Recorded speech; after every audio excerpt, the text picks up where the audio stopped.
Ça y est, c'est acté, les LR, les Républicains, font alliance avec le Rassemblement National et Jordan Bardella. Il se passe vraiment beaucoup de choses, on va voir tout ça, et je commence à avoir beaucoup de mal avec ces histoires, parce qu'à chaque fois, dès que je poste une vidéo, le temps que je la poste, il s'est déjà passé 4 ou 5 autres trucs. Par exemple, hier, je fais une vidéo pour dire que Marion va parler avec Jordan pour discuter d'une alliance. Le temps que je poste la vidéo, elle avait déjà été recalée. Après, je fais une vidéo, oui, Eric Ciotti va réfléchir à parler avec Jordan. Le temps que je poste la vidéo, il avait déjà fait alliance. Il se passe trop de trucs. Et soit je suis en retard, soit je fais comme Psyodélique. Regardez, il a fait une vidéo par heure de 13h à 20h. Il a fait une vidéo il y a 1 heure, il y a 3 heures, il y a 4 heures, il y a 7 heures, il y a 9 heures, il y a 10 heures. Psyodélique, il fait une vidéo par heure, et c'est n'importe quoi. Donc soit je fais comme Psyo et je fais 25 vidéos par jour, soit je suis un petit peu en retard sur l'actu, mais c'est compliqué, hein, il se passe trop de trucs. Donc là, c'est Marion Maréchal qui partage le fait que Jordan a recalé Reconquête, et je trouve que c'est quand même un peu dommage, quoi. Les résultats de dimanche soir, suivis de l'annonce de la dissolution, ont créé une espérance immense dans le pays. Depuis 2 jours, je me bats pour contribuer à faire émerger une grande coalition des droites et des patriotes afin de défaire le macronisme et d'affronter la menace de la gauche et l'extrême gauche coalisée. Dans cette optique, j'ai rencontré hier Marine Le Pen et Jordan Bardella, et aujourd'hui Nicolas Dupont-Aignan.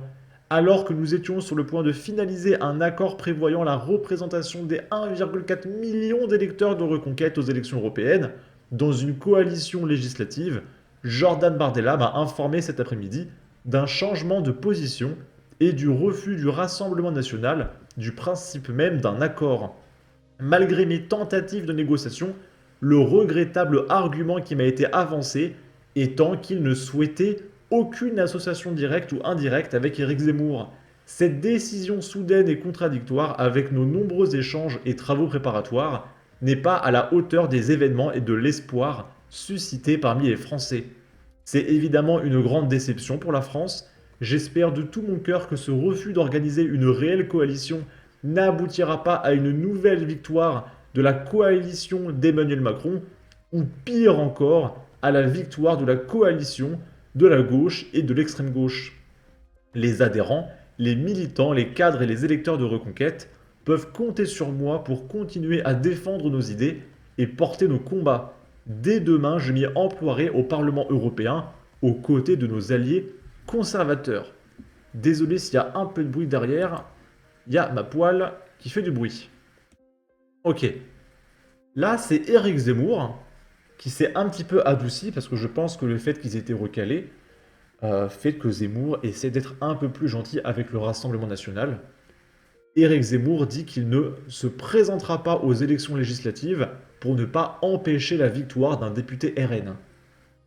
Donc il commence à être un peu plus gentil avec le RN pour se faire pardonner. Parce qu'il a trop insulté le RN depuis des mois.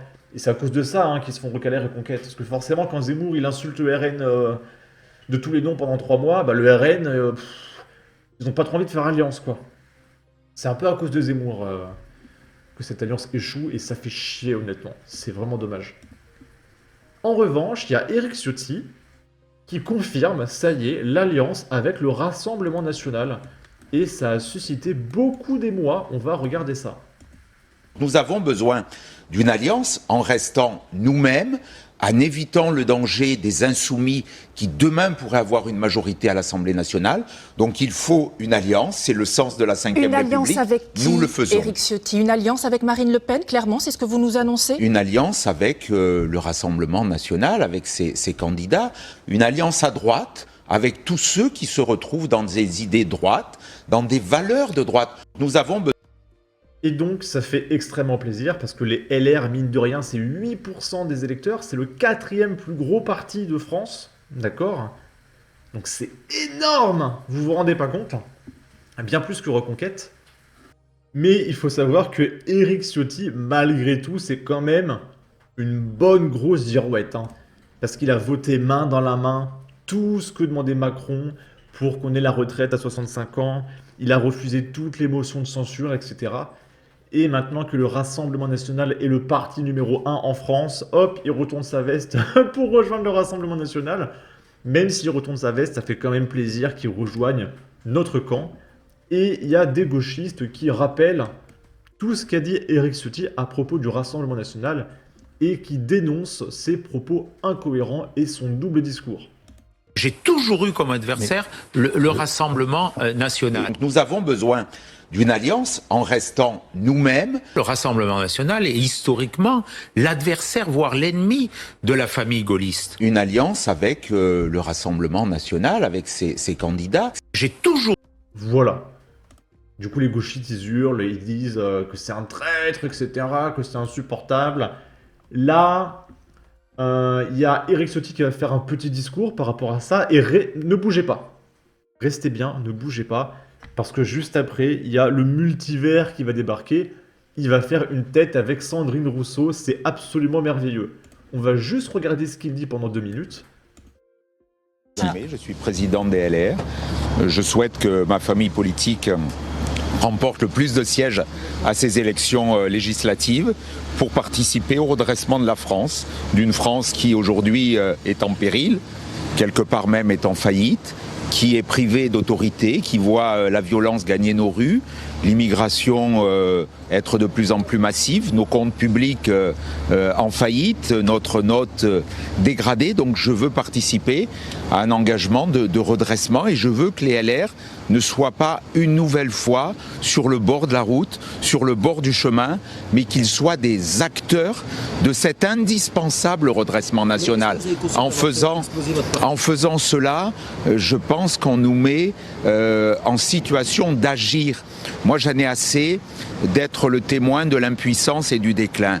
Il faut des actes aujourd'hui. Les Français les réclament et il y avait une forme d'ostracisme depuis des années, totalement stupide, parce que quand nous voyons le score qu'ont engrangé certains partis dimanche dernier, moi je n'ai jamais insulté les électeurs qui réclamaient plus d'ordre, plus d'autorité, bref, qui comme moi partagent des valeurs de droite. Je suis un homme de droite, je l'ai toujours été, je le reste plus que jamais dans ma famille politique et je suis parfaitement clair avec mes convictions et où j'ai été quelquefois en antagonisme avec mes convictions, c'est quand j'ai été contraint de faire des formes de synthèse à l'eau tiède.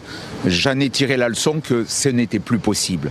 Notre famille politique ne pouvait pas être en permanence dans le compromis, un peu en soutien du gouvernement, un peu en opposition. Il faut être clair. Monsieur Macron a abîmé le pays. Il faut une autre majorité le plus vite possible. C'est ce qui aujourd'hui me guide et me motive. Ok. Bravo Éric Ciotti, les gens de droite vous soutiennent. Enfin, un rassemblement des droites. C'était juste ce que les Français attendaient. Un vrai comportement gaulliste face à la situation du pays. Bravo monsieur Ciotti, la base est avec vous. Les Larcher, Bertrand, Pécresse et compagnie qui se moquent des électeurs de la France voient uniquement leur intérêt personnel. Parce que oui, il y a Valérie Pécresse, les Larcher, etc., qui se plaignent, qui disent que c'est un traître, qu'il doit quitter les LR, que c'est inadmissible, etc. On s'en fout. Les mecs, ils sont... On parle de l'avenir du pays. Il dit oui, mais moi je suis pas d'accord, t'as pas intérêt à lui parler à lui, hein. Sans déconner, mais vous, barrez-vous, hein, c'est insupportable, hein. Je ne comprends pas les critiques à l'égard des alliances possibles avec le RN pendant que la gauche s'allie avec l'extrême gauche agressive et violente ainsi que les communistes sans aucune réaction. Et ici, il y a Sandrine Rousseau qui saute sur Éric Ciotti, c'est le multivers les copains.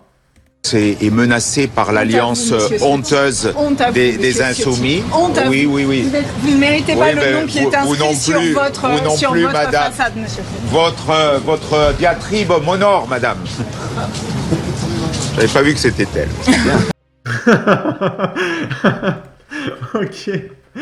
Ils viennent de ruiner la droite républicaine. Quelle honte, mais quelle honte. Et un autre qui dit, elle a raison. Ah non, Sandrine a raison. D'accord, ok. Non, mais il y a beaucoup de LR qui en ont marre.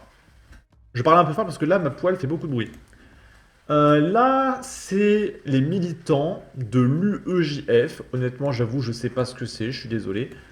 qui crie sur Éric Ciotti parce qu'il a osé rejoindre le Rassemblement national. Vous faites honte à l'histoire de votre parti.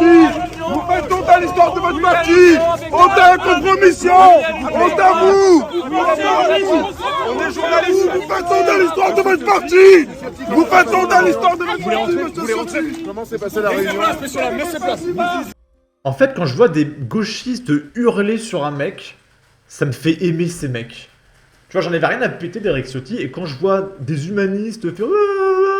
Bah, je commence à aimer Éric Ciotti, en fait, même si c'est une girouette. Laissez place à l'histoire de votre parti. Laissez place, s'il vous plaît, monsieur Lam. Parce que moi, je vois personne à Reconquête ou RN qui fait...